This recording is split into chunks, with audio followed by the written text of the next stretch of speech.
Hey, welcome back to Evil's Comics. I am Evil Mike, and I got a review for you today.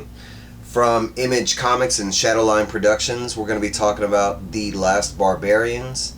It is written by Brian Haberlin and Hannah Wall.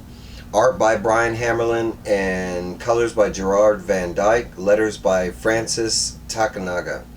And the cover is also Geirrod Van Dyke. This is cover E, the Virgin variant. Before I get started on the review, please like, subscribe, comment, share, hit the bell if you're so inclined. It does help out this channel. It's all free. It doesn't cost you anything. Yes, it is public, but you're just talking to other comic book fans. You know what I'm saying?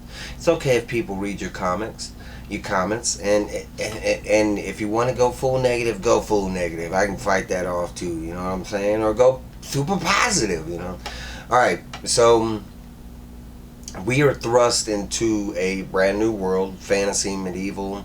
On the first page of the book, they give you a little description right here. It's easily passed over, but it is there, and it just states that decreed by the guild maestro Yana the Stallard in the 700th cycle. And basically, in this world, you pick a trade. You follow the trade. You train. You learn that trade, and eventually you pick a guild. You stay with that guild for the rest of your life. If you happen to F up, mess up in a way that, the guild disapproves that you're a part of, then you get, banned and you get labeled as a barbarian. Barbarians are not allowed to work with anybody. They're like scum of the earth kind of thing. And that might be like a prelude to the book being called The Last Barbarians. But we start out and we meet our main characters. They are kind of in like an escape mode type of thing. They were in the middle of like stealing this statue from a castle. It is stated that the main character's brother, his name is Shadow, that he was playing with the vase because it looked pretty and it actually broke, and it alerted all the guards. They eventually had to flee through the sewers, which the group are not too happy about, but we do meet the group. It is Sylv, we got Shadow, her brother, and this character down here, his name is Randall Hedgington Hampstead the 16th, or just Hedgie, because his name is so long.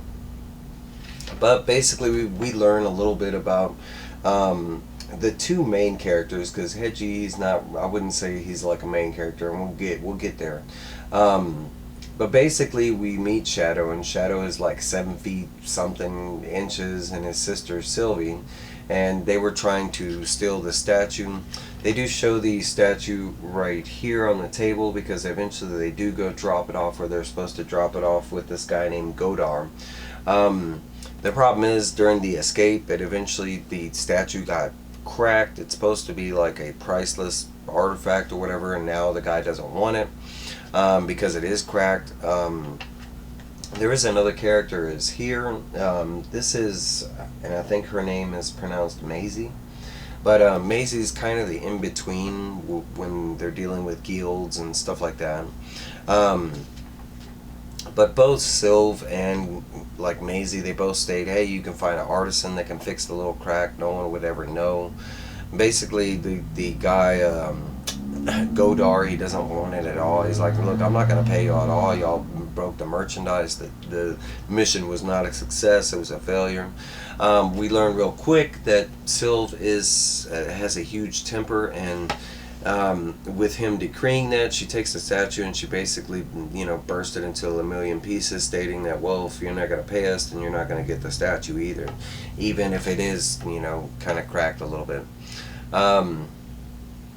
The book jumps to the next day, and they greet us with this place right here. It's stated whether they don't know whether it's a man-made thing or it's an actual thing that died like that, but it's somewhere that Sylv goes to get away from her thoughts and stuff like that.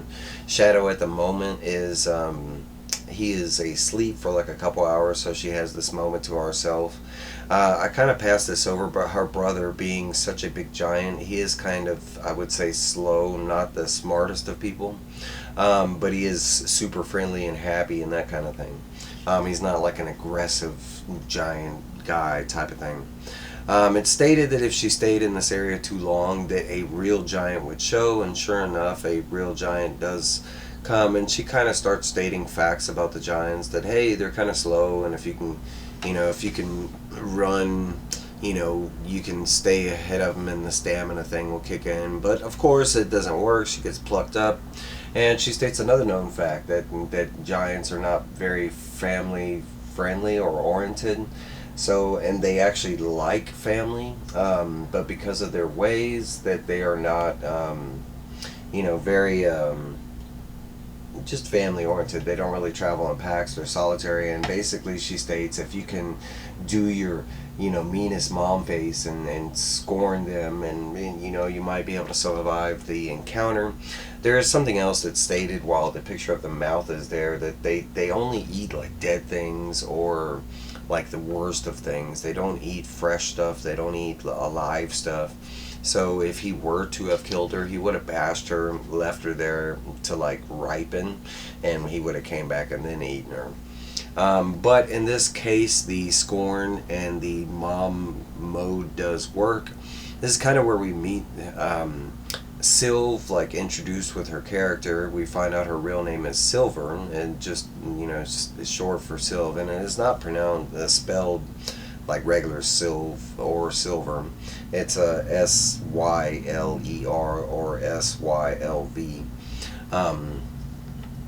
But after the encounter with the giant, we go to because this was the morning. Basically, she wakes up her brother, and they hot spot overall, through town, trying to connect with one of the guilds that might take her in. Of course, nobody's willing to work with her, either due to her temper, because supposedly that's known throughout the city. But not only that, but her recent debacle with her failed mission. Most people know about that. There is one guild that is willing to work with her, and it is shown over here, but that is the kind of the brothel guild. They're willing to put her to work, and she's not that desperate kind of thing. She ends up going back to the bar where our character Maisie works at, and she's basically like, look, I can put in a good word with Godard, and you can work for the guild again, but basically be like mopping floors and cleaning toilets kind of thing. Sylv does put it to thought kind of thing, and like just puts it to thought kind of thing. They end up going home. We kind of see where they reside. We find out that they are more in trouble than they have let on so far, but basically they're in money trouble, and they do have a landlord that is screaming for rent, and they are behind on rent. We do see this like cool thing that happens to fly over them as they're walking home, and they do look like flying humpback whales, but they are called Willis. But eventually we do get to meet this landlord. He comes out screaming for rent. We find out that they're like, past couple days, but he's willing to let them slide one more night. We do get a flashback, like nightmare, that Sylv happens to have in the middle of the night. Basically, it's when her parents died as a little kid. Her village was ambushed by something. Eventually, during the dream, she does have this moment where somebody reaches out and grabs for her and mentions just who I've been looking for, and that's when she wakes up. She mentions during that encounter that that's what made her brother slow, that he wasn't always like that, that maybe magic or something like that has a play. I haven't mentioned that, but the magic does exist in the world. We have seen kind of crazy creatures, but that is one of the guilds, is the Mage Guild. So we jump forward to the next day, and basically after having the nightmare and stuff and the bad luck that Sylv has come across, she's desperate and down to her last option, and that's asking Hedgie for some money. Supposedly he comes from a pristine, like family that actually has money, But upon her asking for money, he basically states that he is done with their group and he is going back to, he calls it the prickle, which is their definition of family or their word for family. And he basically kind of like, screw you, see you later, I'm going back to where, my family has money and, I don't have to worry about all this. And he jets out. We do have this moment while she's, Sylv is kind of really down on her luck and stuff, and we meet this guy that comes in, and she states that she's always had a crush on this guy, but it's kind of like every one of those other scenes. Like he looks like he's looking at Sylv, but yet he's looking at this girl behind Sylv, which just makes Sylv feel a whole lot better. You know what I'm saying? She does eventually try and get like free ale from the bartender, which doesn't go her way. Eventually she is greeted by this guy who walks up. His name is Faust, and he mentions that first he buys her a drink and she gets creepy vibes off of him, and eventually he does state that he might have work if she needed work that bad, and basically lets her think about it, gives her like a day kind of thing. As she is going home after meeting Faust, Maisley runs up to her and she's like, hey man, I know that guy Faust came up to you and he offered you work. Whatever you do, you cannot take work from. All the guilds have already they've already not wanted to work with the guy for nefarious reasons. Sylv kind of gets pissed off at this, like seeing that Maisley is so like into her her just life and that general, like she wasn't there, how did you find out, that kind of thing. But says that she wasn't even considering the option from Faust, but now that Maisley is so into her business and this and that, and the thought of cleaning toilets for money, she's actually thinking about joining up with Faust. They do end up going home that night, and previously mentioned before about the landlord, he got tired of it. He gave him that last night, and as they come home, they have been kicked out.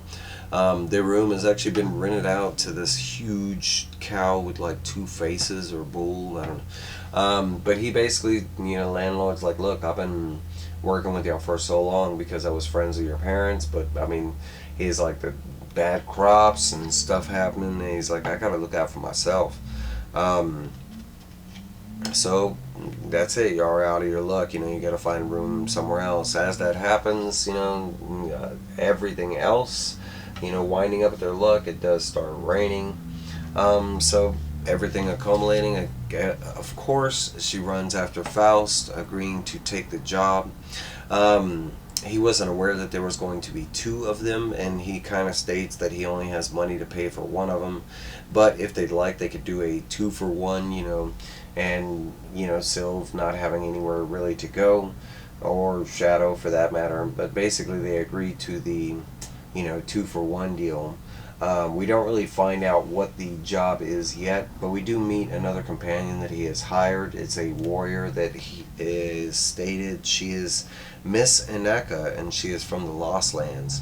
A strong, silent type, is what Sylvie says.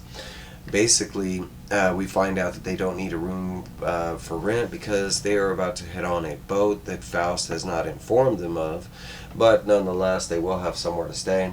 We do see this thing scurry off a roof. At first it's over here, it looks like a little jack-o'-lantern, like a jackalope or whatever, but we do find out it's a jackalope spider kind of thing, and it kind of scurries off, and eventually it goes back to its master, our masters, and we meet these two women here that are closely following either Sylv or Faust, and that's kind of all we get.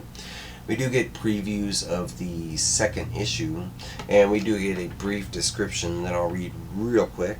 It says, the more time Sylv and Shadow spend with Faust, and I think I was calling him Faust, but yeah, it's Faust, the more his story doesn't add up. They're unsure if they're rescuing his grandson or his nephew, and when he tasks them with raiding a castle, they're not sure if he's stupid or just plain crazy. Sure, they didn't want to starve to death, but a potential public execution doesn't sound that much better. And that's where the issue leaves us off. My final thoughts is, for this team and Brian Haberlin and Geirrod Van Dyke, and it's not up to par. I would say I'm in on this book, but this issue there was very little action. It was basically all story build up, and a lot of the story build up felt like it could have been a couple pages kind of thing. I do love the art. I do love the story build up. I do like the issue. Don't get me wrong, but as far as like, especially from this team, I have loved, and if I haven't mentioned this, they're the same team who did recently. They did Hellcop. They did Sonata. I've loved both of their past series, but this one was kind of a little lacking. I will say I am very looking forward to the second issue. But, I mean, from this point, I'm hoping that second issue will win me over a lot more than this one.